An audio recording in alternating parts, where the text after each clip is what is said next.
আমার এই ভিডিওটা সেই সব ভাইদের জন্য যেসব ভাইরা ইউটিউবার হতে চায়, তবে ভিডিও বানানোর আগে লোকে কি বলবে সেটাই ভেবে নেয়। আরে ভাই তোমাদেরকে বলছি, হ্যাঁ তোমাদেরকে, আরে ভাই লোকে কি বলবে সেটা না ভেবে নিজের কাজের দিকে ফোকাস দাও। আরে ভাই শুরু করে ফেলো। আরে লোকে কি বলবে সেদিকে না তাকিয়ে নিজের কাজের দিকে ফোকাস দাও, আরো এগিয়ে যাও। দেখবে একদিন না একদিন তুমি সাকসেস হবে। আর লোকে সেদিনকেই বলবে তুমি যেদিনকে কিছু করে দেখাবে, বুঝলা?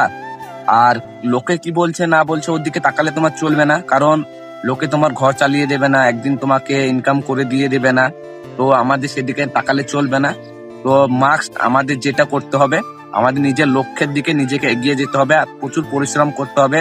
আর হ্যাঁ, আরেকটা কথা, তোমরা যারা ইউটিউবার হতে চাও তাদের প্রচুর ধৈর্য লাগবে। কারণ প্রথম প্রথম তোমাদের কোনো ভিউজে আসবে না, একটা দুটো, এই দেখে ভেঙে পড়ে গেলে হবে না, তোমাদেরকে লড়ে যেতে হবে।